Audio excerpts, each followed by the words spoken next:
agora de abertura. O tema vai ser Desigualdade e Democracia no Brasil Contemporâneo.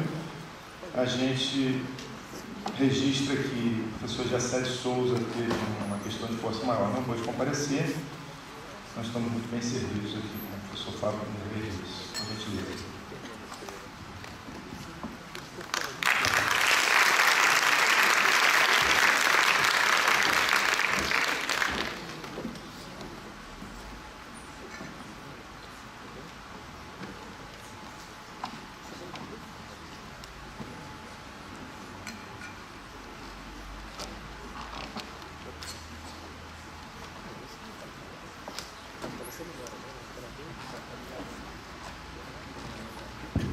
Vai fazer a apresentação do nosso convidado.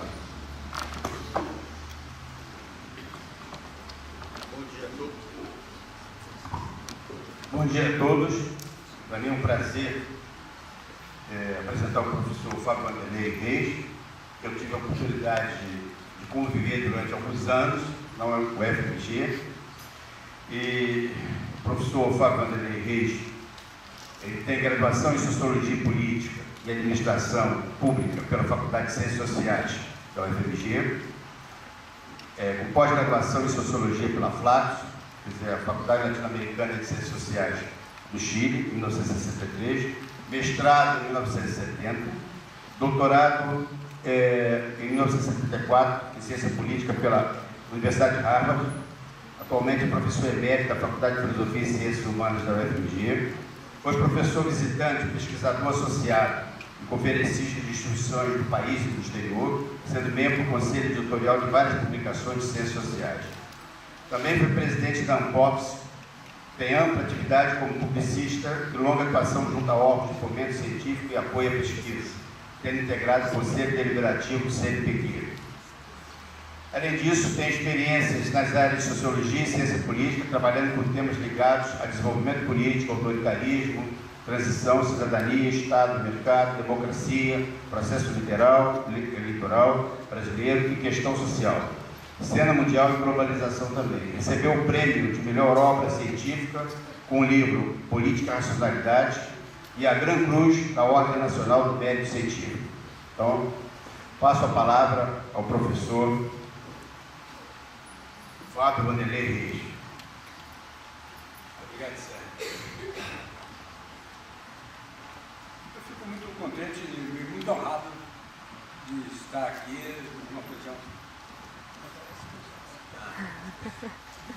nessa ocasião especial.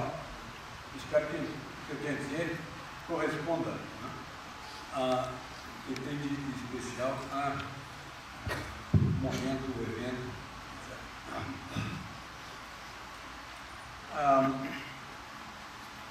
A minha intenção é tomar o tema da desigualdade e relacioná-lo com a crise que nós estamos vivendo. E fazer isso de um ângulo especial, que espero que justifique a ênfase dos aspectos envolvidos nesse ângulo. A comparação básica, preliminar, até estar falando de desigualdade no Brasil, é, naturalmente, uma referência à escravidão.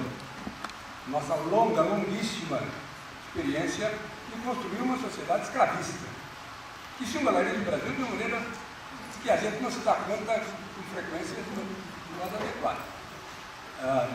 O Brasil, na contagem, por exemplo, do Finlay, Modus Finlay, historiador anglo-americano, na Inglaterra, você pode falar de 5 sociedades ao longo de toda a história, pode falar de 5 sociedades com termos sido propriamente escravagistas, no sentido da expressão que envolve a penetração da escravidão em toda a sociedade, em toda a economia. Você tem a Atenas clássica, você tem a Itália romana, você tem as ilhas ocidentais, no continente americano e nas ilhas do Caribe, você tem o sul dos Estados Unidos e você tem o Brasil. Com o detalhe de que, pensando em termos modernos, o Brasil se singulariza porque é o único caso de herança maciça da escravidão. Bem ou mal, nos Estados Unidos, no Sul, a escravidão perdeu a guerra. Aqui não, aqui precisa dizer que a escravidão ganhou a guerra, não chegou propriamente a acontecer em termos dramáticos, efetivos, né? Mas está aí. E os efeitos disso, os efeitos insidiosos disso, estão vivos até hoje. Eu li há algum tempo e tenho evocado às vezes um editorial do Estado de São Paulo, escrito na virada do século XIX para o século XX, que foi reproduzido mais ou menos recentemente a propósito da virada do século XX para o século XXI. E, claramente, a intenção era, por simplesmente, ilustrar a matéria a respeito, ou as matérias, num caderno especial, relacionadas com o fato de que, enfim, o novo século estava entrando e tal. Havia, por exemplo, ilustrações que prejudicavam o acesso propriamente ao texto original, mas dava para ler, né, satisfatoriamente, o que estava no texto original. E a revelação, a meus olhos, foi um jogo espantosa. Ficava claro que os editorialistas do Estadão, de um século atrás, nessa época, simplesmente entendiam que a população negra no Brasil não fazia parte do povo brasileiro. O Brasil tinha, ocorria que o Brasil tinha feito uso da mão de obra escrava, no que ela tinha de conveniente, e de repente isso estava transformando num problema. Estava aí essa gente, digamos, né, que, enfim, seria preciso fazer alguma coisa a respeito, mas do quê? E isso claramente está associado com o que tem de fantasticamente inepto a política educacional brasileira, ao longo de todo esse período. O Brasil continua tendo analfabetismo em medida importante, funcional ou real, proporção importante da sua população, quando, por exemplo, a Argentina já resolveu o problema do analfabetismo no século XIX. Há dados recentes, estudo do David Lambda, da Universidade de Michigan, em que ele faz uma comparação entre a escola, o acesso à escola no Brasil, com o acesso à escola na África do Sul, do Apartheid, nada menos, e o Brasil perde de longe. O Brasil perde de longe, a comparação é amplamente favorável à África do Sul do Apartheid. Mostrando, por exemplo, algo que eu me lembro, que você, no caso do Brasil, você tem uma forte correlação entre o fato da criança ter acesso mais ou menos adequado à escolaridade e o nível de educação que a mãe teve. Isso varia de acordo, varia em função, por simplesmente, às vezes, da passagem de 1 ano de escolaridade da mãe para 2 anos de escolaridade da mãe para 3 anos, para 4 anos. Na África do Sul, simplesmente não há esse efeito. No Brasil, ele é intenso. Ele é marcado por uma nitidez. E como eu digo, naturalmente, isso tem resultados importantes. Um resultado que é relevante do ponto de vista da discussão do processo eleitoral, do partidista, tem a ver com a caracterização do próprio eleitorado brasileiro, com categorias que se podem distinguir dele.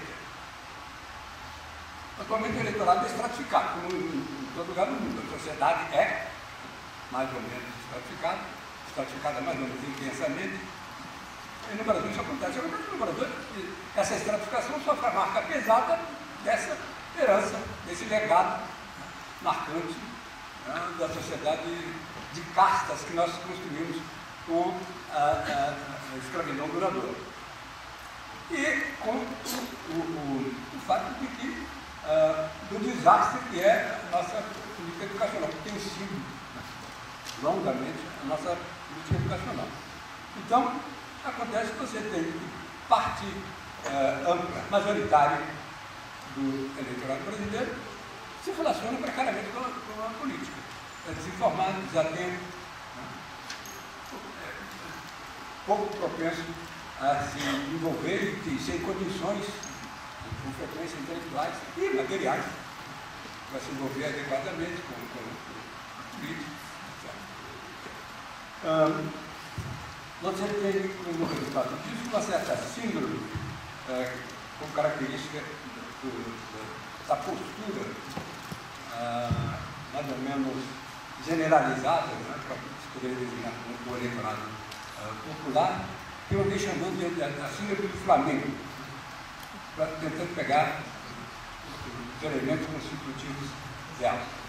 De um lado, o fato de que há uma percepção clara, insistente, do contraste de dois níveis, duas amplas categorias, normalmente podem ter um ciclo de ricos e pobres. Do outro lado, você tem uma mescla, por um lado, de uma discussão conformista, de traços de um legado de deferência, certo? Combinada com uma disposição rebelde, que faz que essa identificação, essa contraposição singela entre rico e pobre, acaba tendo um rumo, uma manifestação mais ou menos clara e consistente no plano eleitoral, no plano da identificação com o partido, da decisão de voto em relação ao partido, do apoio eleitoral ao partido e tal. E aí você pode falar, digamos, em diferentes momentos da história mais ou menos recente do país, você pode falar do MDB, do Getúlio Vargas, com um apoio popular crescente, e que seguramente ia ser o maior partido se aquilo tivesse continuidade. Você pode falar de um MDB, surpreendentemente, no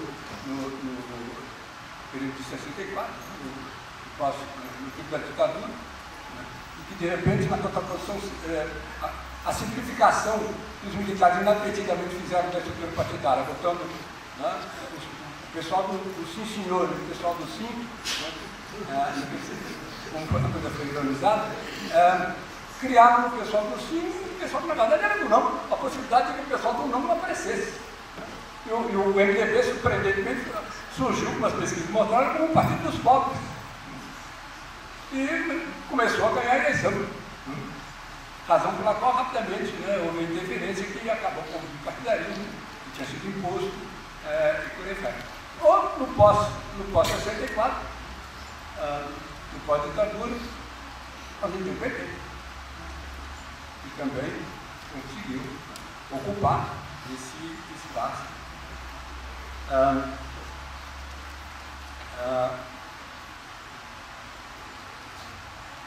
Ocorre, e esse é um aspecto relevante, né, da dinâmica que a gente está tentando de agarrar com relação à crise e tal, ocorre que o PT pode ser assimilado, pode ser posto, está claramente sugerido no que eu acabo de dizer,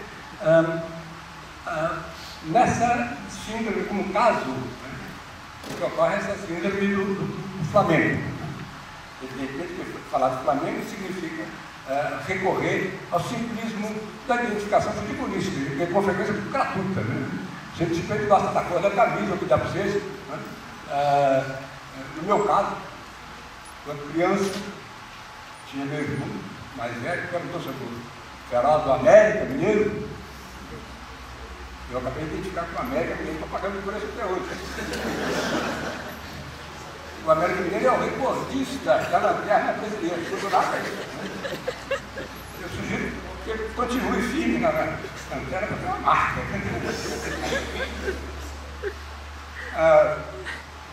Por aí vai. O fato é que as pessoas suspendem até a sofrer, como digamos americanos em Minas Gerais, né, em função dessa identificação que é gratuita.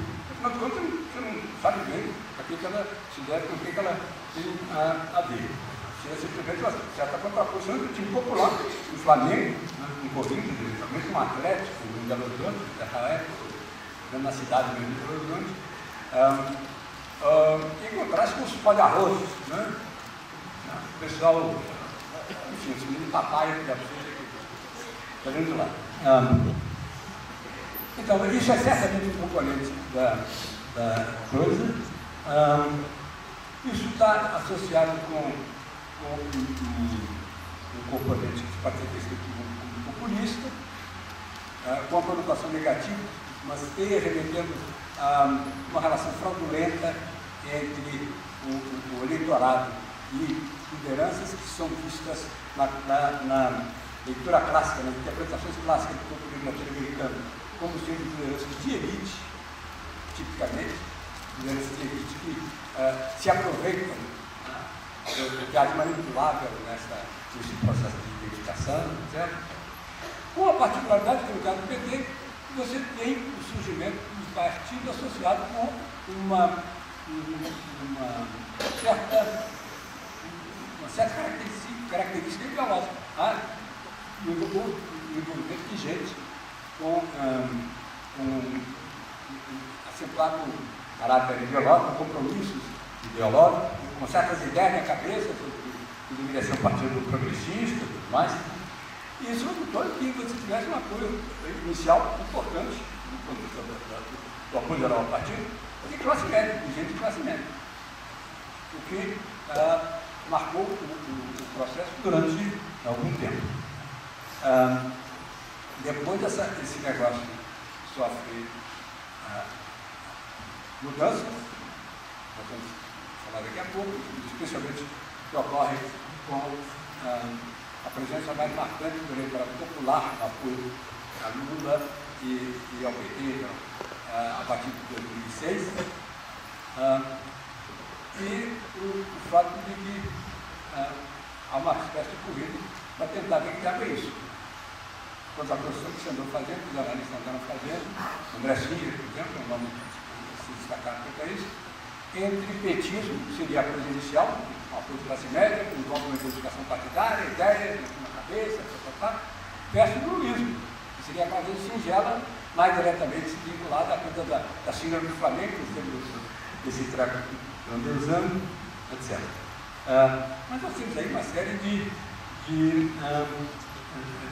confusões.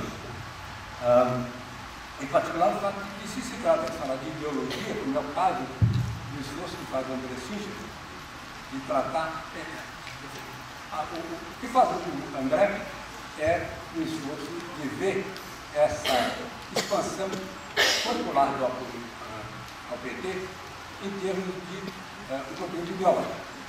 Isso aí não seria simplesmente populismo brutal, mas seria algo de conteúdo ideológico.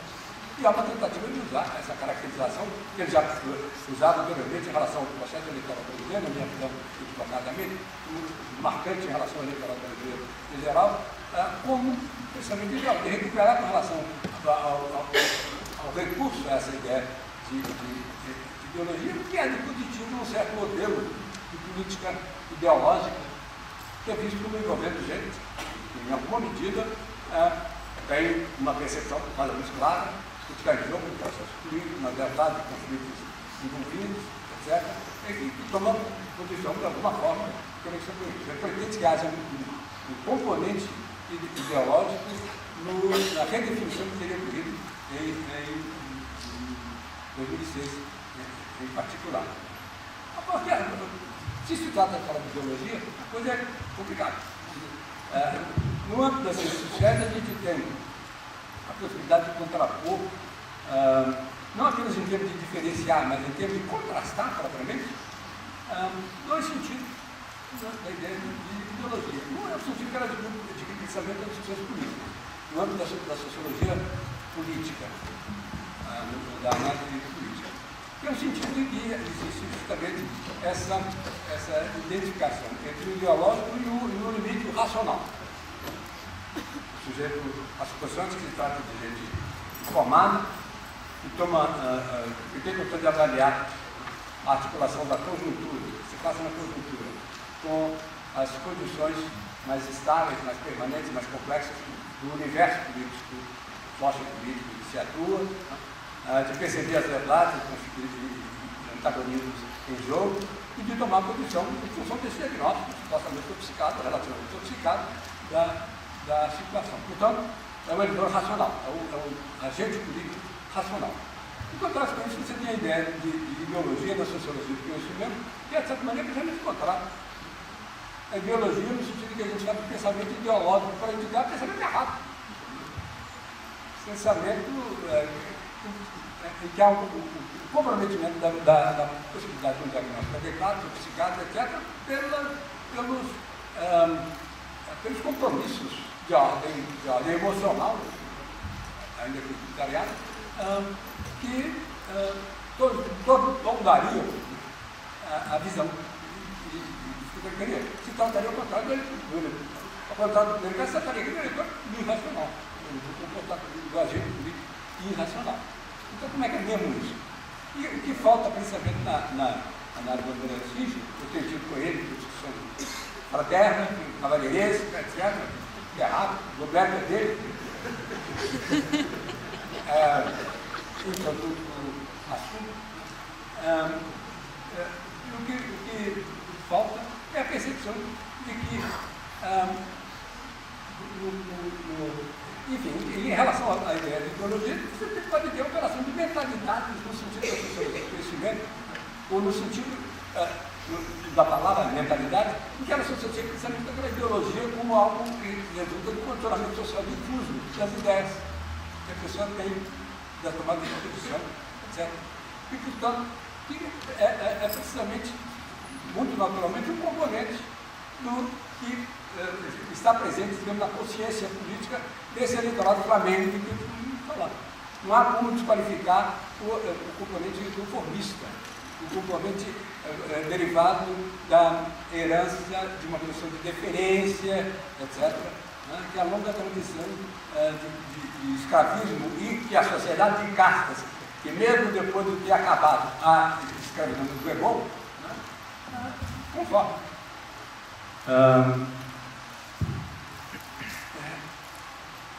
De que eu estou falando quando insisto no papel desse recado difuso, né, da sociedade de castas, é uma historieta pessoal que eu posso contar e que eu acho que vai na crica da coisa. Ela toca em um aspecto dramático das relações sociais do Brasil, mas mostra esse aspecto, evidencia esse aspecto de uma maneira forte, uma experiência ingênua. A experiência foi o seguinte: eu morava em certa ocasião, anos atrás, num apartamento de classe média, em Belo Horizonte, um apartamento de um bairro de classe média de Belo Horizonte, e tinha o vizinho, entre outros, que era um cidadão que morava ao meu lado, na verdade embaixo, e tinha relações comigo, enfim, a gente, afinal de contas, frequentava, não era muito chegar, nós tínhamos contato, sabíamos da vida um do outro, nos falávamos na escada, na chegada, na saída, etc. E um dia, num dos encontros casuais, ele me fez o seguinte relato, de uma maneira espontânea e com certo orgulho. O relato é o seguinte: ele, chegando em casa, dias atrás, fora de hora, quer dizer, há 10 horas, como eu dizia antigamente, lá pela meia-noite, quando deserto, ele teve que descer, nós não tínhamos dispositivo eletrônico no portão da garagem, ele teve que descer do carro para abrir o portão da garagem. E quando ele desceu, se deu conta que tinha subido na rua, ia passar por ele, um cidadão, um negro, andando pela mesma calçada. O que ele fez? Ele sacou um revólver, nada menos, apontou para o passante e ordenou a ele: atravessa a rua para sair do lado de lá. Ele ficou matando um susto, imagina, todas as que não fazem parte do relato dele, ficou matando um susto. O cidadão, que obedeceu a ordem, e ele entrou. E não foi, obviamente, tocado na consciência jurídica dele. Ele era advogado de profissão, isso se registrar, ele era advogado de profissão, não foi tocado pela violência do crime dele. De ameaçar a mão armada um cidadão que exercia o direito banal de usar a via pública a caminho de casa.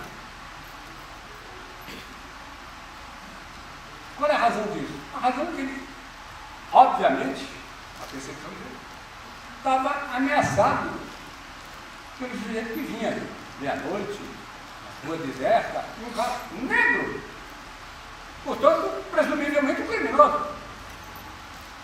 Presumivelmente criminoso. Com o quê? Revólver no peito dele. Atravessar a rua. Fantástico. Fantástico. Vocês imaginam que haja muita gente que estranhe realmente isso nesse país nosso?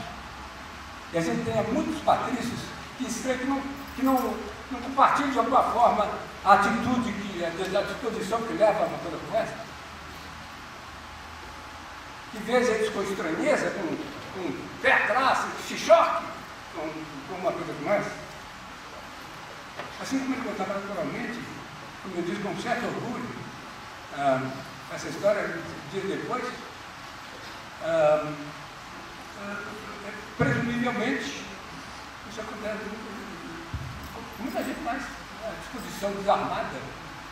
Quer dizer, isso claramente faz parte de retos que subsiste, que dura, que permanece, está em vivo. Está em vivo. As histórias que confirmam isso estão por aí nos jornais, recentemente, especialmente na internet, no Facebook, etc.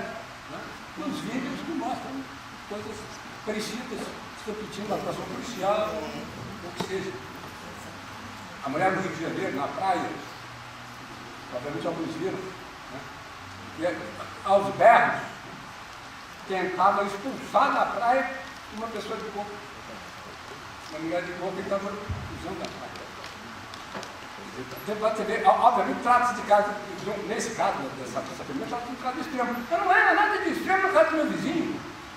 Era um advogado palatável, que não tinha nenhuma manifestação explícita de uma coisa como essa. Assim, que de repente esse falou uma situação em que ele está ameaçado. Ameaçado porque não tem ninguém para cima. O que eu estou tentando sugerir é que é disso que estou falando. É estranho. E isso é, na minha leitura, parte importante de alguns, de uma maneira difundida, de uma maneira mais diluída, que não se refere muito especificamente, naturalmente, à questão racial, mas se refere, sem dúvida, à sociedade de casta subjacente à nossa sociedade de classe, está presente na crise atual. Está presente na postura do judiciário brasileiro. Está presente na postura do mundo, do MPB, Ministério Público Brasileiro, dos Delanhol da vida. Sempre na postura moralista, autoritária, fundada num certo sentido de missão, que escolhe, que tem escolhido de uma maneira cuja mecânica é claramente correlacionada com essa perspectiva do socialismo, que escolhe os seus alvos, em função disso. Lula, um torneio mecânico, migrante nordestino, que é repetido virar presidente da República, fazer partido, virar presidente da República. Querer mais, como se fosse direito banal, de cidadania a ser estendido para todo mundo, que história é essa? Ele é claramente um criminoso presumível. Se se trata de escolher criminoso, entre, digamos, sempre também qualificar quem quer que seja. Digamos, entre um Fernando Henrique e um Lula, quem é criminoso? Não paga 10. Não paga 10, é o Lula. Daí deriva que o quê? Daí deriva que seja mais fácil, colocar dessa maneira suave, seja mais fácil a um Supremo Tribunal Federal julgar um partido como o PT do que um partido como o PSDB, que existe nessa confrontação, que é uma confrontação óbvia do lado da direita, dos dois que estão. Claro que é mais fácil. Pode não ser, visivelmente, a cada passo, e com relação a cada decisão específica, etc., algo que revele o viés. Mas há o viés básico, que tem a ver com o viés social, né, que é um aspecto evidente do nosso sistema penal em geral. As cadeias superlotadas de gente pobre, que em muitos casos nunca foram condenadas, etc. Tem por um lado a afinidade com face, como eu digo, tem que ser mais fácil dar um PT do que um PSDB, Bem, isso redunda em algo que é o ponto que eu queria destacar. Eu acho que justifica a ótica um pouco peculiar que eu estou tentando trazer, que é o papel da opinião pública, daquilo que pode ser chamado de opinião pública com matizes importantes. Eu procurarei destacar. Você tem, normalmente no país, até de uma maneira mais ampla, do país, a ideia de que o uso da categoria da opinião pública, do conceito de opinião pública, como se referindo a algo que é não só singular, mas é unânime. A opinião pública. Né? E entende-se, por exemplo, que é legítimo de se pressionar os parlamentares a exporem o seu voto, mais a voto da opinião pública, porque a opinião pública é essa coisa unânime, singular e meio santa, tá? Claramente é uma santificação, né, da opinião pública. Tem o direito, deve controlar, né? Deve saber como é que e não há muita percepção, inclusive isso é estendido não só para o legislativo, mas também para o judiciário. A ideia da exposição do debate do judiciário nas decisões, enfim, exibidas na televisão, certo? Já foram objeto de queixa, por exemplo, do Lewandowski, a propósito de uma sessão do STF tempos atrás, dizendo que se sentia constrangido para decidir com a faca no pescoço. A faca no pescoço, a televisão mostrou para todo mundo como é que era a decisão e tudo mais. E, aliás, eles viram um desdobramento, não tem como comentário do Marco Aurélio Melo, festejando a faca, precisamente apoiando a ideia de que a opinião pública tem que estar para todo lado. Se se trata de ter uma atuação com relação à situação imparcial e douta, né, criada por critérios que têm a ver com a lei, tal como fixada e estabelecida num processo democrático de discussão, de decisão, etc. Não há por que presumir que eles têm que decidir de acordo com a pressão que vem lá de fora. Pode assumir, de repente, as formas mais variadas e com frequência imprópria. A propósito, eu tinha relendo dias atrás, pensando exatamente nessa conversa, eu revia o texto do Sérgio Moro, que foi divulgado em 2004, a respeito da Operação Mãos Limpas na Itália, tomada como modelo, como inspiração para o que seria feito, veio a ser feito, depois está sendo feito na Operação Lava Jato, há algo formulado com relação à conexão entre democracia e opinião pública, que é exemplar. Sugerir a distorção dessa ideia que eu estou tratando de me referir. Ele diz a pelas tantas que é preciso a gente falar da democracia, porque com a democracia a gente vai recolher a opinião pública, veja bem, porque a coisa aqui de doutor, a gente vai recolher a opinião pública contra a dificuldade de estabelecer as provas que são requeridas normalmente no processo criminal. Então, o substitutivo salutar, que é a expressão que ele utiliza, o substitutivo salutar que a opinião pública representa, permite a você contornar essas dificuldades recorrendo à opinião pública e obtendo dela a condenação ao ostracismo dos criminosos. Quer dizer, provar é difícil, então a gente recorre à salutar opinião pública e condena o pessoal ao ostracismo ou ao ostracismo. criação de consciência é precisamente a expressão, né, torta, a expressão do entortamento do aparelho judicial brasileiro, no aspecto da aparelhagem jurisdicional do Estado, do Ministério Público, etc. De toda maneira, essa opinião pública não tem que ser tomada como singular, como unânime, etc. Toda hora você tem variadas opiniões possíveis. Né? Digamos, você pega o Brasil de 1954, na véspera do suicídio do Getúlio, a opinião pública era o quê? Era certa, o Globo, etc., berrando contra o Getúlio, enfim, agitando a direção do golpe, etc. Getúlio deu tiro na cabeça e no dia seguinte a opinião pública era o quê? O povo na rua, getulisticamente, apoiando o Getúlio.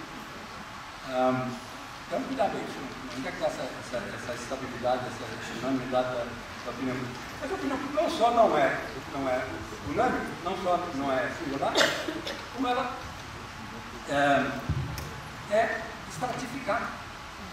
Ela pronta.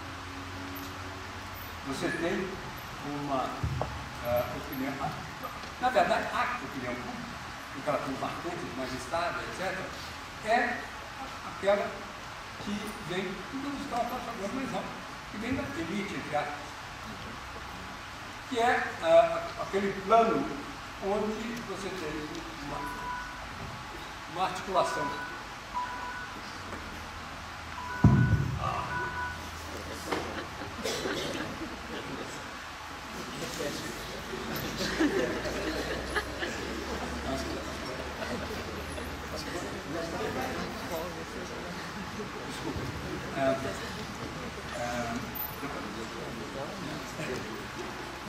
ela é estatificada pelo fato de que, na verdade, você tem esse aspecto decisivo da arte.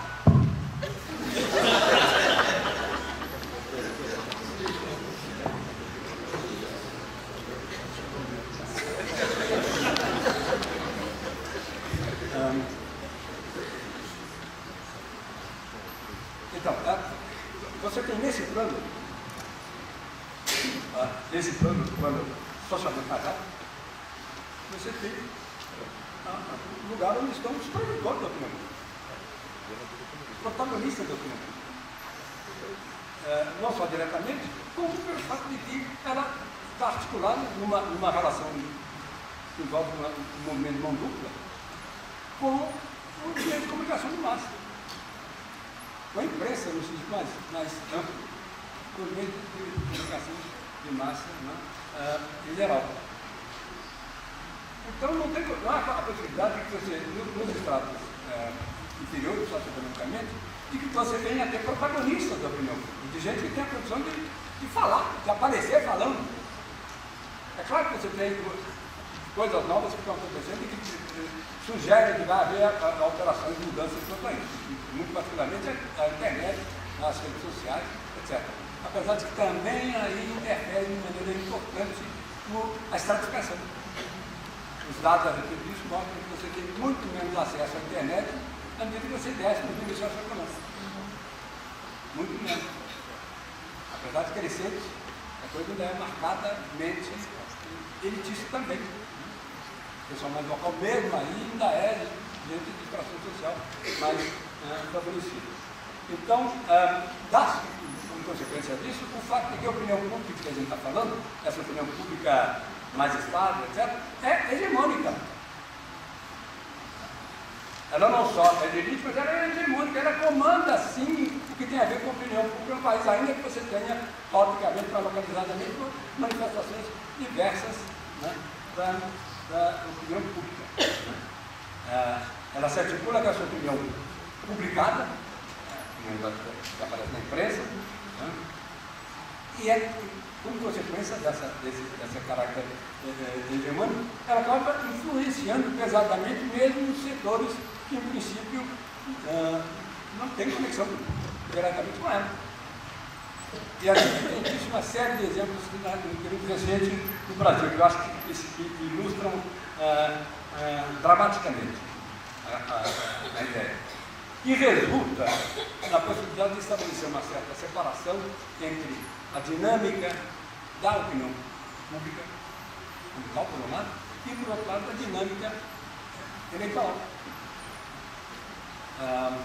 Se a gente toma o período recente e confronta a dinâmica eleitoral, o que ocorre nas eleições, com o que ocorre no plano da opinião pública, a gente vai constatar o quê? Digamos, Dilma, 2010, ganha a eleição, né?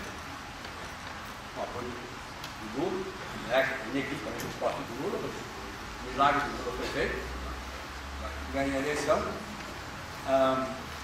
Vem 2013. Em 2013, o quê? Aquelas manifestações que são, na minha avaliação, romantizadas nas leituras que foram feitas a respeito dela, mas em 2013 a gente tem aquelas manifestações intensas, rompendo, né, uma parte decisiva como imitação do que acontece nos Estados Unidos, inclusive acontecia simultaneamente na Praça Taksim, né, na Turquia e tudo mais, e aquela mobilização singular, intensa, etc. A televisão mostrando desafio às manifestações e relatando aquilo num tom positivo, manifestação da democracia, etc. O que acontece com a Dilma? O apoio dela. Dezenas de pontos percentuais perdidos em alguns dias no que se refere ao apoio do governo. Por quê? A opinião pública, obviamente, levado a isso. Então, mesmo o eleitor que tinha votado na Dilma há 2 anos, estava claramente contra. E aí nós estamos em 2014. O que acontece? Dilma ganha a eleição. Com toda a turbulência que houve em 2014, obviamente uma eleição especial, pela atuação da Marina Silva, com o que ela tinha criticado, Eduardo Campos, a morte dele, o que isso suscita, etc. Uma certa turbulência, percebi achando que ganhava a eleição, né, de repente que o Aécio pode se beneficiar da desconstrução feita da Marina e tudo mais, e de repente pimba. E ganhou a eleição na Dilma. E aí vem depois, o pós-2014, o que acontece com a Dilma? Outra vez, a opinião pública é outra e o quê? O eleitorado da Dilma desaparece.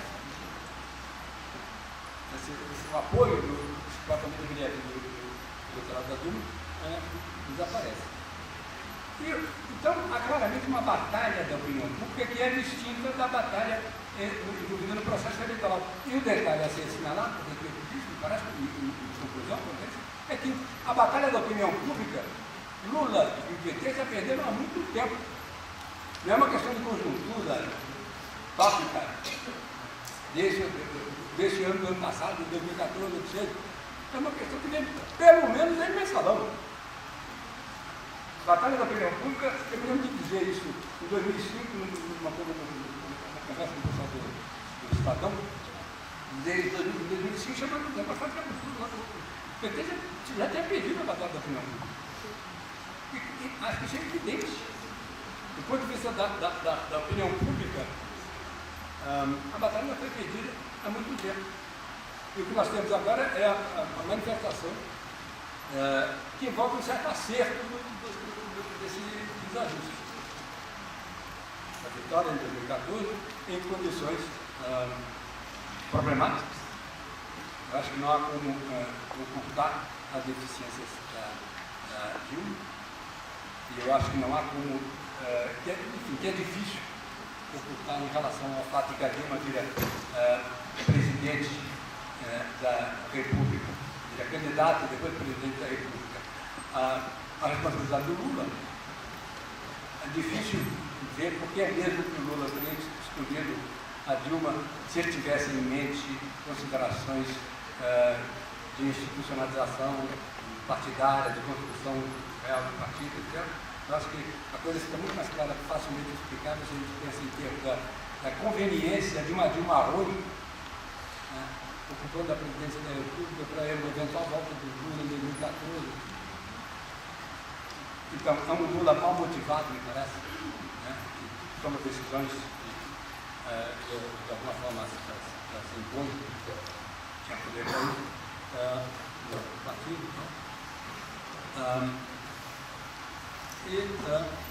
O resultado é essa passagem ali. Então é possível dizer alguma coisa a respeito do experimento PT nesse quadro.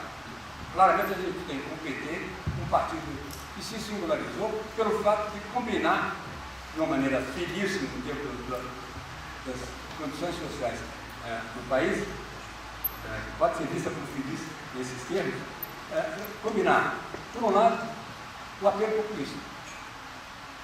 Você ter um Lula com o carisma pessoal dele, com a força popular, a penetração popular da sua imagem, inclusive, enfim, o que ele tem de Flamengo, digamos, no sentido daquela metáfora, por um lado, e por outro lado, o fato de que Pinheiros se tratava de um partido pensado em termos de condições institucionais, com certo ideário forte, inclusive ideário de compromisso social, de empenho redistributivo, etc., que teve condições de se materializar no partido disciplinado, militante, etc., etc. O que sugeria a perspectiva, abrir a possibilidade de você transitar os mesmos ingredientes ou mecanismos da natureza populista envolvidos nessa coisa para uma coisa que envolvesse uma aparelhagem institucional, na faixa partidária, uma aparelhagem institucional efetiva, eventualmente até ajudando a configurar um sistema partidário de maneira mais ampla, um sistema partidário no confronto PT, PSDB, etc., um sistema partidário adequado, melhor, simplificado, criando perspectivas e condições para uma dinâmica mais favorável, mais adequada aí para frente. Acontece que o êxito petista, o que o PT teve de realização indiscutível no plano da política econômica e social, especialmente durante o período Lula, está associado precisamente com o componente de desastre, que tem a ver com, digamos, os elementos da natureza populista e com a ramificação disso em relação à corrupção, que é questionável. A gente pode pretender ver a corrupção inicial, nos termos do mensalão, etc., como algo relacionado de alguma forma com a própria composição ideológica do partido. Então, seria preciso julgar realisticamente uma perspectiva possível de aparecer, inclusive, nas discussões relacionadas com o mensalão, verbalizada inclusive por gente do PT. Seria possível ver o que é possível fazer, em termos realistas, numa direção em que esse bando de burgueses que dentro vai ter que lidar, o melhor é comprar logo. Para a gente, em nome da causa, a gente avançar a causa, o melhor é comprar logo, a gente compra para frente. Evidentemente, isso é uma matéria de araca. No sentido de que, se você começa dizendo que os fins justificam os meios, nossos fins são nobres, nossa causa é nobre, então vamos comprar logo esses caras para frente, não faz sentido que o seu materialismo comece por te colocar numa situação em que você está nas mãos do Roberto Jefferson. Vai ser maquiavelista assim, total bando. E foi, obviamente, um aspecto do desastre. De toda forma, no desdobrar do período petista, isso desaparece.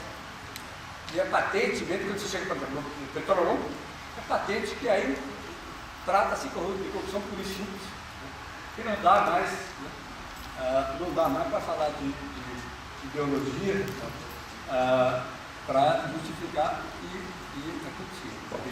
aconteceu amplamente, inclusive tornando as proporções do que aconteceu no mensalão financeiramente ridículas em confronto com o volume do dinheiro depois. De toda maneira, é possível ver aqui a conexão entre os dois aspectos, o aspecto de êxito e o aspecto de desastre, em termos de que se torna mais, digamos, esse sentido, o que teria acontecido seria que simplesmente, por todas as precariedades que o experimento petista envolveu por esse aspecto da dimensão populista e o que há de negativo nisso, do desdobramento negativo, etc. Você tem aí um PT frágil, que o desdobramento do processo eleitoral acaba permitindo que se transforme num alvo passível de ser beneficiado seriamente para o outro lado.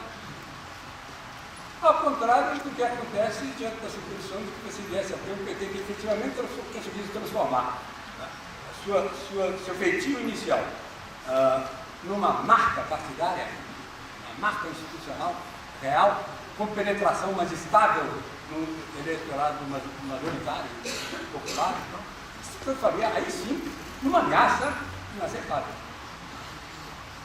E o fato é simples, que me parece a situação atual, deixa com clareza, é que o processo eleitoral acaba por revelar isso, por se transformar, por revelar, afinal de contas, o problema está no fato de que esse pessoal ganha eleição.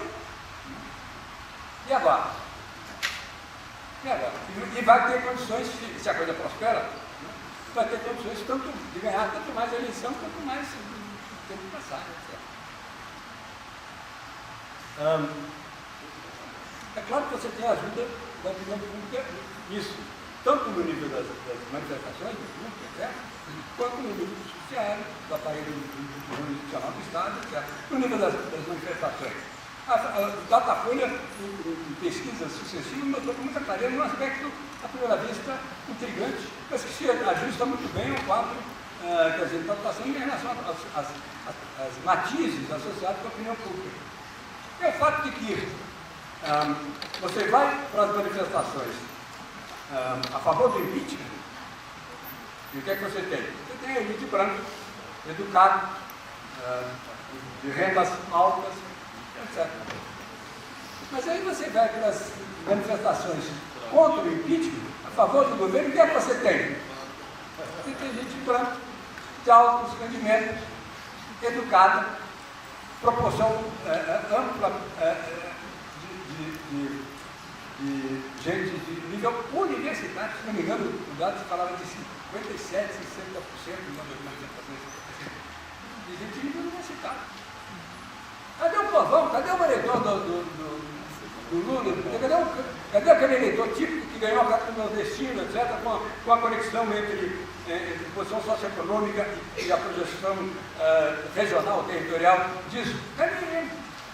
Claro, dá-se o fato de que para você poder ter participação efetivamente consciente, voluntária, como é claramente o caso da participação numa manifestação como essa, ao contrário do ato de votar, que para começar é obrigatório, e que enfim, pode ser feito sem mão. No caso da decisão de participar de uma manifestação como essa, a comprovação do governo, é algo deliberado, voluntário, processado, informado, minimamente, certo? E aí não dá, aí tem que sair digamos, de lá de baixo, tem que sair do Flamengo, tem que subir. Isso diz muito a respeito do tipo de obstáculo básico que a gente defronta. De certa maneira, o que a gente experimentou com esse processo recente é que o processo, algo que numa certa prática é patente, é óbvio, mas que nem sempre se tem a oportunidade de ressaltar com clareza. Que o processo eleitoral, nos seus resultados, acaba por evidenciar o enfrentamento social. E não dá, quando chega nisso, para sustentar o otimismo que a gente teve, no geral, no país, no pós-85, no pós-88, com a Constituição e tudo mais. Deve ter passado pelos enfrentamentos da Guerra Fria, pelo golpe de 1964 em particular, com os 21 anos que durou e tudo mais. Nós agora temos implantado uma institucionalidade efetiva, eficiente, com condições de promover a incorporação de interesses diversos, né, em termos institucionais, regulares, sem enfrentamento, sem conflitos, etc. Isso foi claramente uma visão otimista, uma visão meio sonhadora. A penetração e a afirmação eleitoral institucionalmente consolidada se deixa mais clara a ameaça mais fundamental, a ameaça no plano do substrato social envolvido no processo. E aí, de repente, a gente tem dificuldade. Há uma frase do Adam Devoski, cientista político polonês americano, que foi ficado nos Estados Unidos há vários anos, num artigo de alguns anos atrás, em que ele disse que algo que me parece que contém coisa fundamental envolvida aqui. A ideia de que as instituições são algo endógeno, no sentido de que você só tem condições de fazer boas instituições quando você tem um processo que, na verdade, permite você fazer democracia. O desdobramento disso é naturalmente porque não faz sentido você pretender fazer instituições para fazer democracia. Ou nós vamos ter condição de, na briga do dia a dia, fazer instituições democráticas como subproduto da briga do dia a dia, da luta em torno dos interesses, etc., ou então nós não ter nem instituições, nem democracia. E o problema é que isso aí é só uma base do que ele liderar. E não dá, senão para torcer, porque o que a gente tem a ver seja diferente, melhor do que dá para ver olhando de maneira pior. Eu espero não ter sido muito atropelado, confuso, que tenha que passar comigo de maneira muito razoável, aceitar o recado. Eu agradeço a vocês a paciência. Muito obrigado.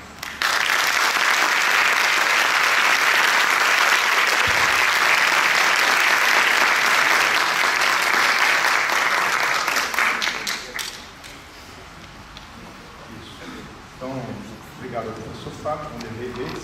Agora a gente tem até o meio-dia ainda para essa atividade, nós temos aí uma hora e pouquinho para a interação, né, do grupo com o professor. Eu poderia levantar a mão aí, quem estiver interessado em fazer pergunta, comentário, dá tempo aí do professor Roberto.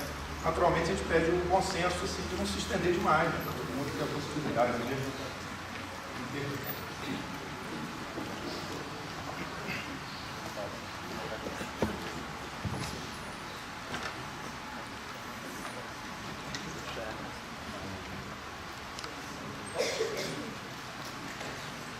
Fábio, muito obrigado pela palestra. A minha questão é simples. Eu queria que o senhor falasse um pouco mais sobre se o senhor vê alguma diversidade, algum potencial ainda restante nesse quadro pessimista, né, de frustração com a institucionalidade pós-constituinte, de processar politicamente os nossos conflitos. Mas a minha questão é se a imagem da síndrome do Flamengo, a ideia de síndrome do Flamengo, se ela não nos pode impedir de ver algum tipo de movimentação, né, de fracionamento, né, da mentalidade, seja lá como se queira chamar, da visão de mundo do eleitorado popular que se vê órfão, né, de um processo de inclusão política, né, num momento de crise como esse, de desalento, de frustração, como diria Marx, a força das velhas ideias, né, lá nos 18 Brumários é muito grande. Então, por exemplo, toda a ideia da herança ibérica, do Brasil não tem mais jeito, os nossos vícios de origem, estamos mesmo condenados, aqui a Constituição não funciona, a democracia nunca existiu. Toda essa visão dramática, né, da vida, do atraso, da atávica, parece que ela volta agora. Será que não tipo de otimismo, nem provocando o senhor com nenhum otimismo aqui, mas será que, no caso específico da ideia de síndrome do torcedor do Flamengo, né, que, como torcedor, é muito mais diferenciado internamente do que a gente, quem não é flamenguista, principalmente acha que é olhando de fora. Será que as classes populares que padeceriam na resolução dessa síndrome, será que elas não se transformaram muito nos últimos tempos e não há um potencial guardado aí, né, que a gente ainda pode contar com ele para alguma coisa boa?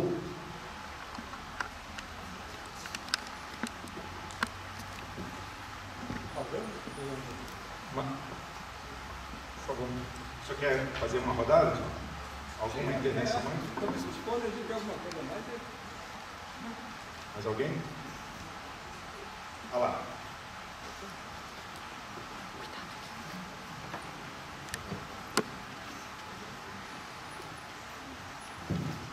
Bom dia, professor. Também agradecer a sua presença, essa brilhante fala para a gente aqui. As eleições recentes talvez tenham apresentado mais claramente uma mudança de ciclo em relação ao partido que talvez possa ser hoje o novo organizador dessas forças populares, em contraposição ao PT. Me refiro aqui ao PSOL. Nós vimos o PSOL elegendo em 3 cidades importantes 3 figuras muito diversas do cotidiano da política representativa no Brasil. 3 mulheres negras periféricas, em Belo Horizonte, a sua cidade, em Niterói, uma professora que trabalha inclusive na Maré, e na cidade do Rio de Janeiro, uma moradora da favela da Maré, foi a 5ª candidata mais votada para a Câmara de Vereadores. Enquanto isso, o Partido dos Trabalhadores no Rio de Janeiro elegeu apenas 2 vereadores, por mais ideológicos que sejam, reduziu a sua bancada. Em que medida a gente pode ver, e aí eu quero saber a sua opinião, uma mudança na posição do partido que talvez passe a organizar essas classes populares? Há a possibilidade do PSOL e do conjunto de forças que tem se organizado em torno dele ocupar esse espaço do PT e o PT ficar restrito ao lulismo e a tudo que a figura do Lula representa?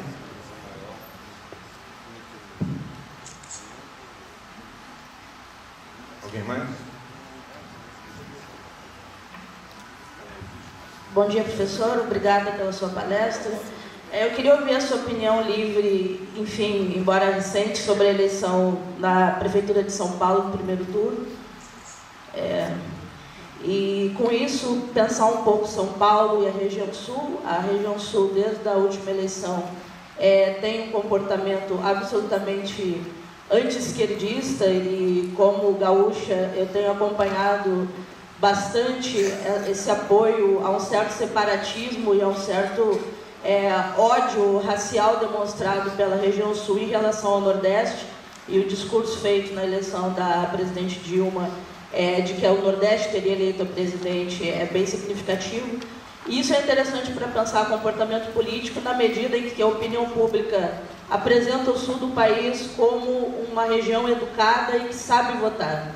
Então, eu discordo completamente dessa posição, mas é interessante perceber como esse discurso do ódio e da elite, ele é muito presente no Paraná, Santa Catarina e Rio Grande do Sul, e realmente no caso de São Paulo eu ainda não consegui ter nenhuma explicação possível para a eleição do Dória. Então eu acho que é o momento de tentar coletivamente pensar alguma coisa racional, porque de fato é desafiador.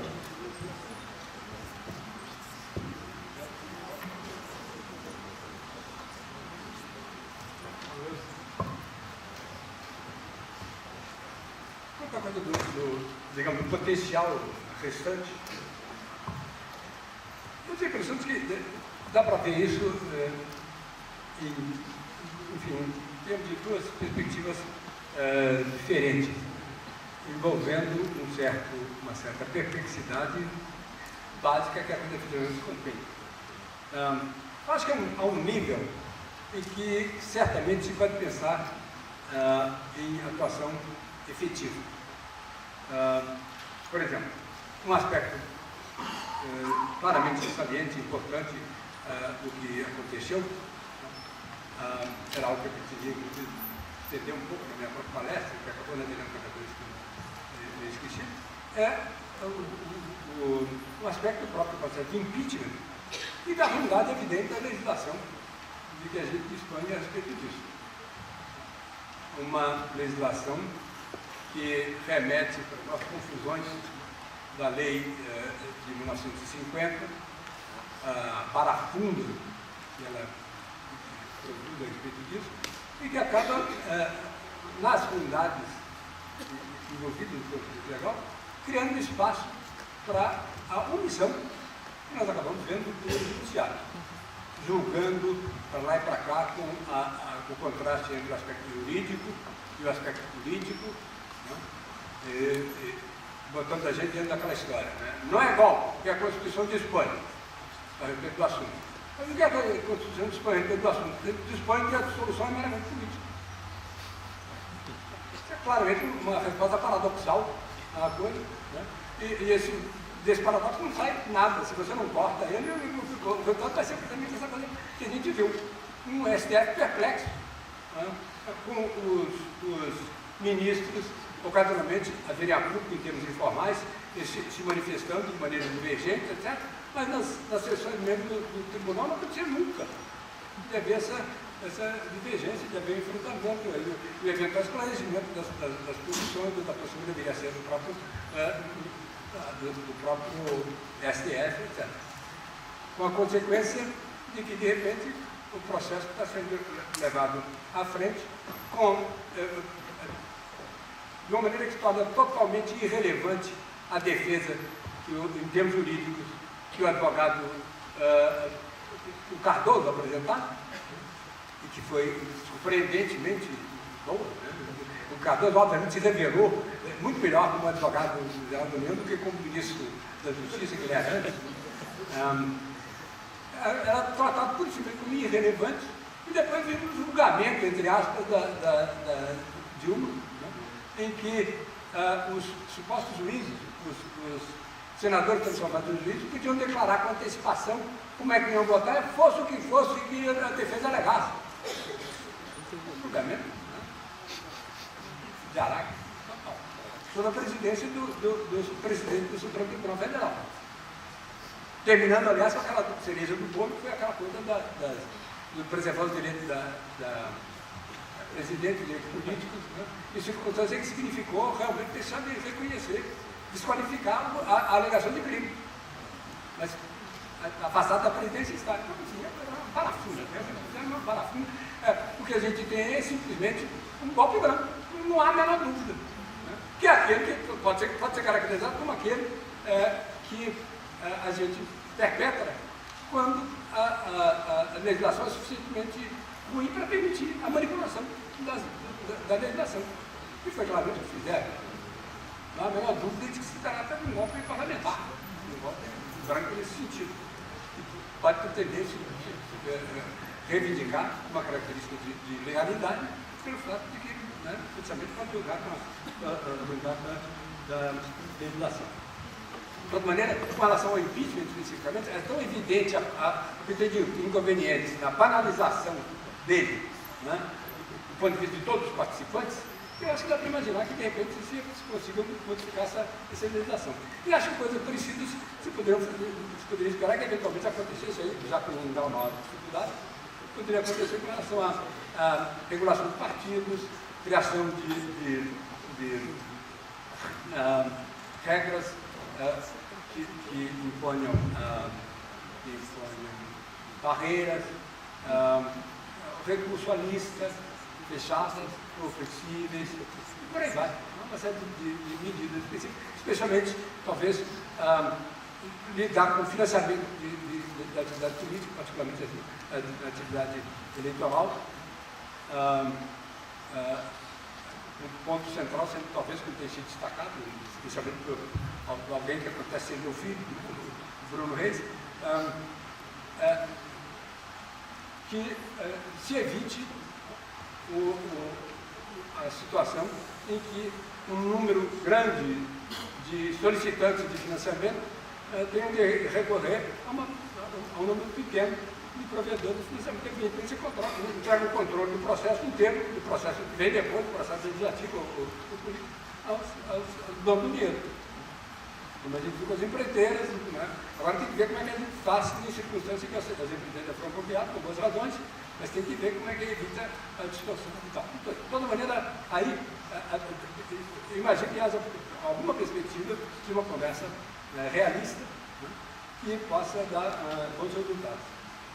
Mas acho que é o outro nível que eu tenho que destacar, que em relação a esse, eu não posso não confessar meu ceticismo.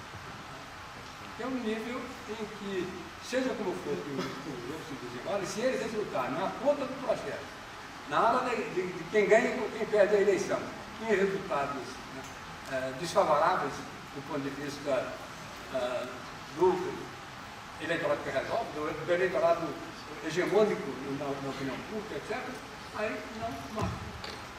Nós vamos ter que... É difícil imaginar que essa rapadura possa ser entregue de uma maneira abençoada, institucionalmente, sem mais naquela. Como está ficando claro, como o processo de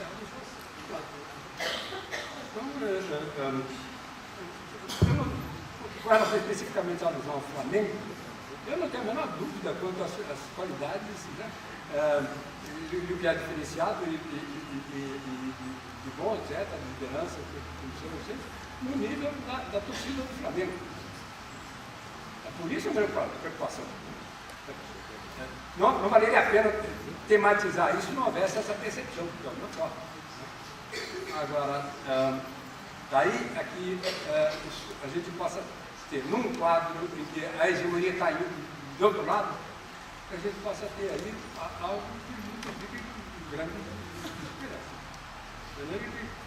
Não tem como escapar dessa verdade. Quanto ao PSOL, eu acho que vai mais ou menos na mesma direção. Eu não sei.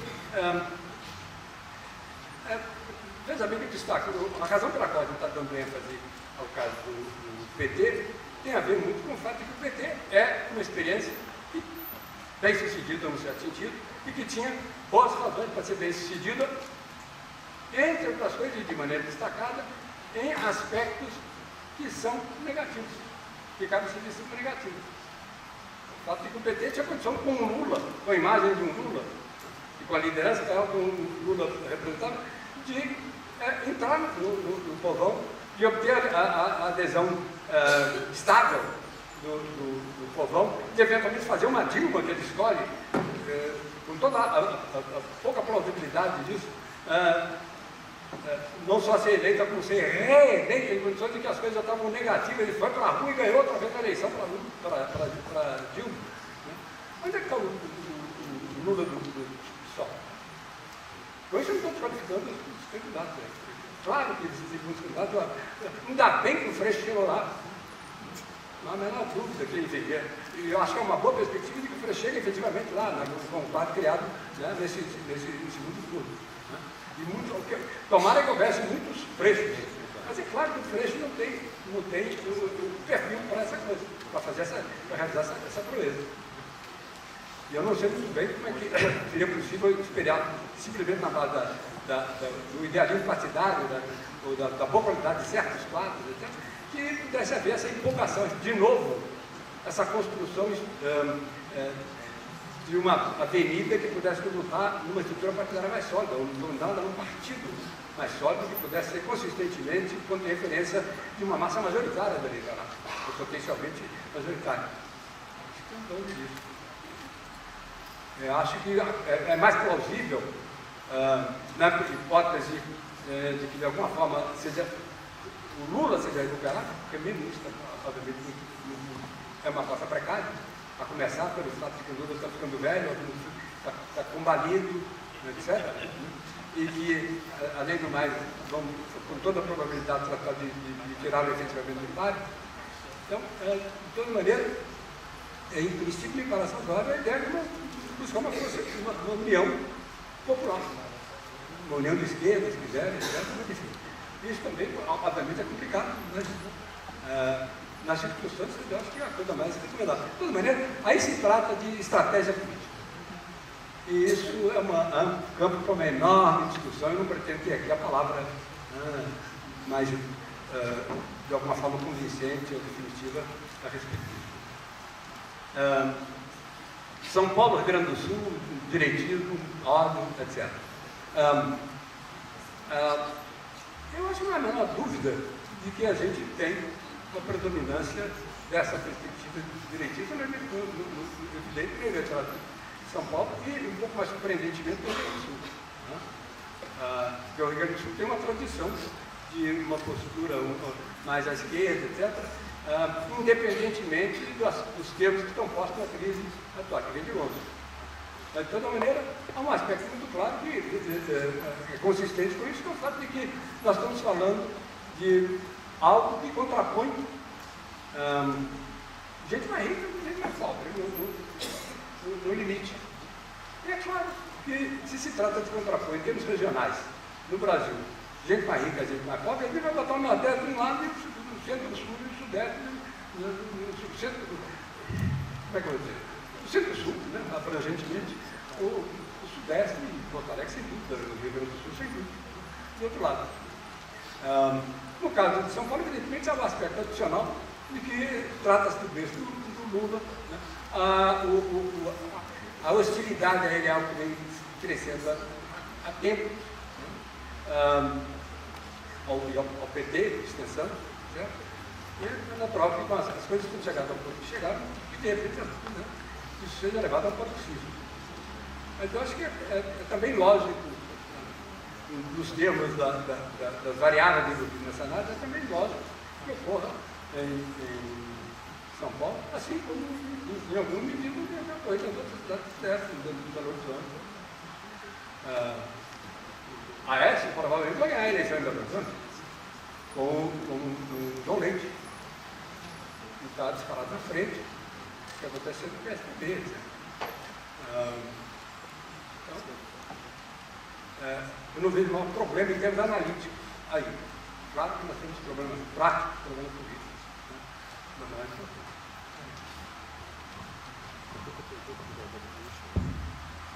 Vamos para mais uma série. Professor, gostaria de saber do senhor, na sua opinião,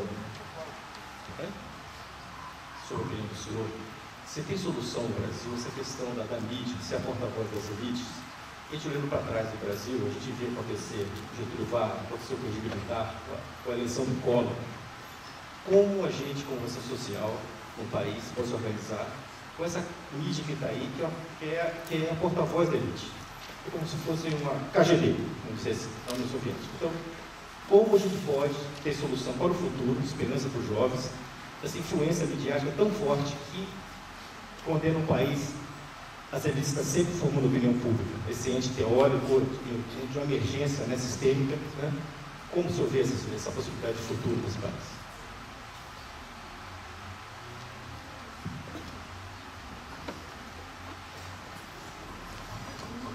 Não ficou muito claro, para mim, para o foco, você se referindo à polícia. Não, política. Política, né? Política em geral, pessoal. Hein?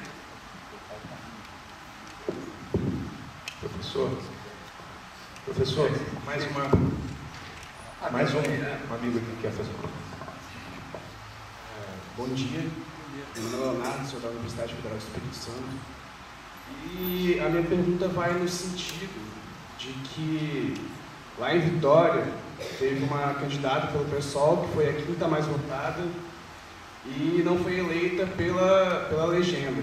Mas, ao mesmo tempo, em outros lugares do país, a esquerda já se beneficiou muitas vezes do sistema de legenda, como aqui no Rio de Janeiro, que muitas vezes candidatos tiveram votações muito expressivas e levaram outros candidatos junto com eles, e também que esse sistema gera o famoso fenômeno do tiro-lica. E dentro da esquerda, dentro do debate de reforma política, a gente já debateu muito sobre financiamento, sobre a maneira como vai se dar esse processo, mas eu acho que ainda, politicamente falando, dentro dos partidos, se vê muito pouco sobre qual seria o sistema de voto que seria o melhor para a democracia do país. Seria uma lista aberta, seria lista fechada, seria um voto distrital. Eu vejo muito o debate do financiamento de campanha, da corrupção em si, mas pouco debate politicamente em torno disso. e que volta e meia, quando acontecem eleições, tem esses candidatos com muitas votações, outros com pouquíssimas, essa pessoa aparece, mas depois ela some de novo. Eu queria saber qual a sua opinião sobre qual seria o melhor sistema, ou qual seria o debate sobre isso. Obrigado.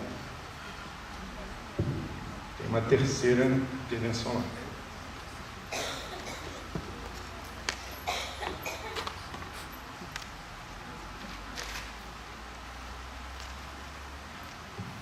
Professor, bom dia. A minha pergunta é o seguinte, se a gente está falando aqui da opinião pública e como ela orienta, de certa maneira, e a grande mídia define, de certa maneira, as pautas e a discussão pública, a opinião pública, se a gente pensar que houve uma redução da popularidade da ex-presidente a partir das jornadas de junho, a partir de 2003, e possivelmente uma cooptação do movimento e do discurso midiático, ainda assim ela foi eleita, sobretudo por uma população que foi beneficiada pelas políticas sociais do PT.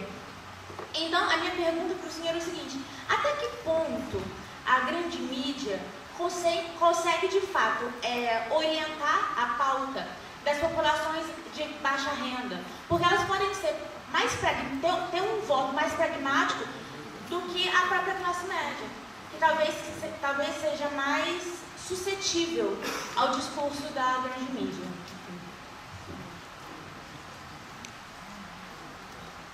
Professor, por favor.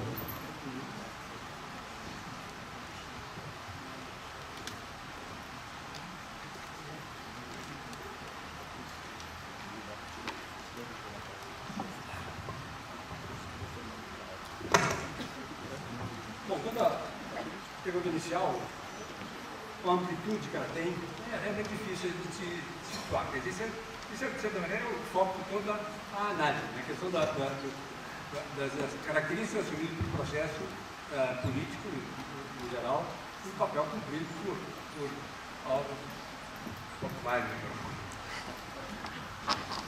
o papel cumprido, em particular, pelos meios de comunicação de massa, a opinião pública em geral, etc., na articulação, né, que os dois têm. Eu acho que é possível pensar em coisas, naturalmente, como, enfim, relativamente ao meio de comunicação de massa, seguramente seria possível pensar em regulação, né, em medida destinada a permitir a regulação disso de alguma forma. Mas isso é precisamente algo que envolve um problema politicamente quente, né, de resistências ferozes para esse pensamento. Há um detalhe que eu estava comentando com o Sérgio há pouco, hoje, de manhã, à noite, a respeito da observação da atuação dos meios de comunicação, da mídia chamada, né, essa atuação inferida do jeito que nós fizemos da expressão latina por via anglo-saxã, etc., que é o seguinte: dias atrás, no dia 22 de setembro, houve uma decisão do TRF, do Tribunal Regional Federal, da 4ª Região do Rio Grande do Sul, a respeito de uma solicitação encaminhada por 19 advogados de afastamento do Moro, de sanções a serem aplicadas ao Moro pelas ilegalidades que ele teria cometido no processo de condução constitutiva do Lula, nas gravações feitas na época, na divulgação, etc. E o resultado foi uma apreciação feita nesse tribunal, com a presença de 14 desembargadores, em que 13 dos 14 votaram contra o pedido. Só teve um voto dissonante. Votaram contra o pedido com base no parecer deles, de Isolati, coisa precisa, que apelava pura e simplesmente de maneira explícita a teoria do estado de exceção, como foi apontado no voto dissidente. Em síntese, a alegação foi: não, isso aqui é uma coisa excepcional, a Operação Lava Jato têm características exclusivas, essas características exclusivas exigem medidas exclusivas, nossas leis regulares não se aplicam. Suspenda-se, portanto, o que há de relevante na Constituição, o que há de relevante nas leis, etc. A lei é o poder, em síntese, mas redunda nisso. Isso é sim, pode colocar dessa maneira, é a expressão, a situação em que mais claramente se justifica na minha avaliação o uso da expressão fascista que tem sido repetidamente utilizado em relação a aspectos diversos do processo que a gente está vivendo. Isso é propriamente a teoria fascista. É a teoria explicitamente elaborada pelo Carl Schmitt, né, em relação ao nazismo, fazendo elogio do poder como direito, né, identificando o poder em direito. E de repente nós temos um tribunal decidindo a respeito de um caso da importância desse troço que a gente está vivendo, decidindo dessa maneira que eu estou relatando. E o quê? Eu tomei conhecimento disso numa coluna do Jânio de Freitas, da Folha de São Paulo. Tudo bem. Bem ou mal, está no jornal, mas era só a coluna do Jânio de Freitas. Eu li o negócio, quis saber mais detalhes, procurei na Folha, não havia, entrei, fui para o Google, para a internet, botei os dados lá da coisa e procurei, não havia Estadão, não havia Globo, não havia Veja, não havia Época, não havia Isto É, nada, só os blogs. Uma notícia desse tamanho, dessa importância. Obviamente tocando num tema que merece reflexão e análise dos jornais qualificados. Salvo ser o Jânio de Freitas. Eu não achei mais nada, exceto os blogs. Isso é uma distorção patente. Agora, isso ainda dá para entender como sendo algo que surge num contexto como esse, da crise já quente e tudo mais. Obviamente não dá para aceitar uma série de outros aspectos que se evidenciam o mesmo viés, de maneira a legitimar a arbitrariedade, etc., a queimar reputações e tal, com a divulgação ilegítima de coisas que são supostamente sigilosas pela lei, etc. Então, obviamente, seria possível. Mas isso aí é um ponto de briga. Né? Como fica evidente na reação num próximo como esse. Isso aí não. Então, comprar essa briga significa quase que ir ao cerne da briga de que nós estamos falando. Né? Que é...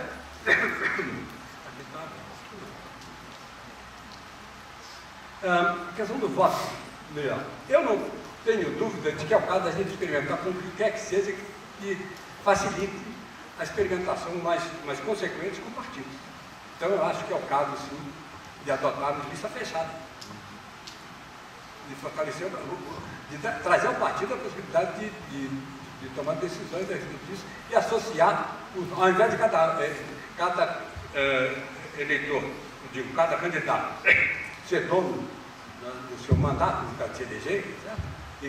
E se plantar essa confusão que está aí, e o nosso presidencialismo escolhendo o que ele tem de torto, de fisiológico, etc., prospera, vamos criar condições para que o partido seja dono e possa ser responsabilizado. Você vai poder fiscalizar o partido, a justiça eleitoral vai poder estar fiscalizando o partido, ao invés da impossibilidade de fiscalizar essa multidão de casos individuais. E você vai poder, eventualmente, ter legislação adequada do ponto de vista de como é que você vai assegurar a democracia no partido. Que haja convenções, etc. Mas, o que quer que seja, que reforce o partido, seria fundamental que a gente experimentasse, ao contrário da permissividade que está aí, onde o resultado é que proliferem as legendas de aluguel, né? Já são mais de 30. Com o efeito negativo que a gente está vendo. Não só a necessidade de ter que compor maiorias absolutamente inconfiáveis a cada etapa do processo, mas também de ter que conviver, de repente, com um presidente da Câmara que se dispõe a jogar para valer, mais aberta, mais ousada, mais atrevida, com os mesmos teologismos, né, que se torna imbatido. E depois de a gente ter tido 2 impeachments em 4 presidentes que foram eleitos no pós-85, Não dá mais para esperar que quem quer que seja para parar na presidência da República aceite conviver com um presidente da Câmara, você pode não ter controle total. Isso é bom ou é ruim? É possível esperar que daí resulte acabar com o presidencialismo da União, que pretende mais negativo, e evitar outras coisas negativas, uma espécie de fusão dos poderes e tudo mais? Quer dizer, temos uma série de problemas por aí. Eu acho que o que isso recomenda é que a gente sim tente fortalecer os partidos. E acho que há um receituário mais ou menos consistente que surge isso aí. E que, de uma maneira não tão surpreendente, eu acho que estão sintetizados no trabalho, no resultado do trabalho da comissão Ronaldo Caiado, há alguns anos. Fez um trabalho bom, que foi simplesmente tirado da agenda da imprensa pelos escândalos do René Calheiros, que na ocasião estava em pauta, estava na ordem do dia. A discussão não houve, a discussão mais ampla do que era proposto lá, não houve. E eu acho que era um conjunto de coisas, de recomendações consistentes que iam numa direção positiva.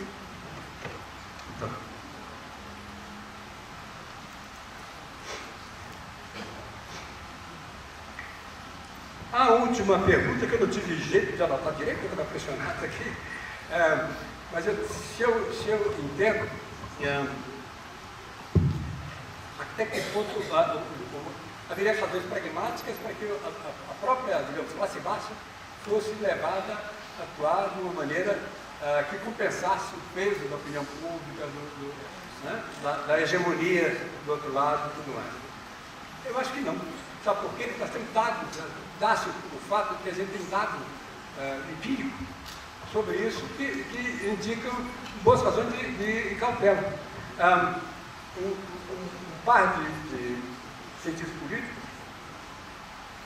se não me engano, o César Azul e o Renault, estou dizendo, se não me engano, que há um outro par que fez uma outra coisa, que tem junto no mesmo contexto, de repente passar atribuindo a um que é do outro. Mostrou o seguinte: se você separa em 2006, que é uma decisão, uma eleição de maior importância, que houve precisamente o estabelecimento daquela correlação entre posição socioeconômica e voto, né? E deu um rumo diferente na coisa. Se você separa os lulistas antigos, em termos dessa época, isso é o pessoal que já votaram no Lula em 2002, já votou no Lula em 2002. O que eles chamam de lulistas novos, o pessoal que votou no Lula em 2006, sabe qual é o pessoal que mais consistentemente apoia o Lula e o PT, etc.? O pessoal de 2002. Diferentemente do pessoal de 2006, que é o pessoal que tinha se beneficiado do acesso ao crédito, do salário mínimo elevado, do Bolsa Família, etc. Uma série de programas que o próprio Singer, na tentativa de classificar como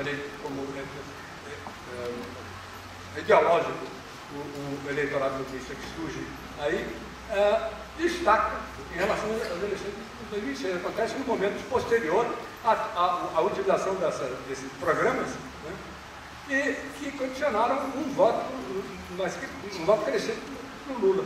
O problema está que, naturalmente, se você, obviamente, você coloca um problema direto para a funda do André escrever ideologia aí. Né? Se o sujeito que vota por causa desses benefícios materiais imediatos é o cara menos confiável do ponto de vista do apoio ao líder que propiciou isso, como é que você vai pretender de chamar de ideológico esse cara por contraste com um sujeito que estabeleceu uma adesão com o líder e que vai ser fiel a ele? Se você eliminar o componente de adesão, né, do voto, da motivação de voto, você dificilmente vai poder falar de ideologia. A ideologia precisa fundir os dois aspectos. Você criar condições de ter fatores de identificação em benefícios reais que de alguma forma vão sendo produzidos e tal. Né? Então é um jogo complicado. Há um lado instrumental e há também um lado emocional, de adesão, né, etc. E que, de certa maneira, você tem uma conexão entre o racional, tomado num sentido estrito, referido a bens materiais, etc., estrito e estreito, né? Não tão estrito, mas estreito, e o lado que envolve sentimentos, que envolve afeições, que envolve identificações e tal. De maneira pode ser mais complicado, né? Porque se a gente for apostar por isso, você cria motivos para que possa prosperar o populismo no sentido mais negativo. Né? O populismo que permitia que o líder de elite, como o Torquato Ditella andou destacando, que o líder de elite acenasse com alguns ganhos e botasse o povão atrás.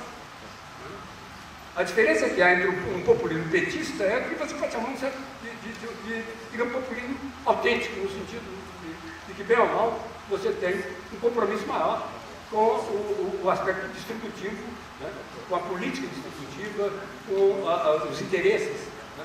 Da classe, digamos, trabalhadora, etc., pobres em geral e tal.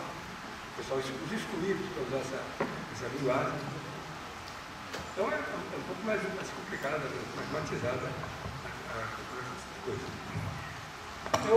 Como você provavelmente, eu estou com, descobri há dias, eu estou com um calo na corda vocal. Não é que estou fazendo um exercício não é muito apropriado. Eu peço desculpas a vocês, mas eu proponho que a gente pare por aqui. Muito obrigado, eu estou realmente honrado por tudo.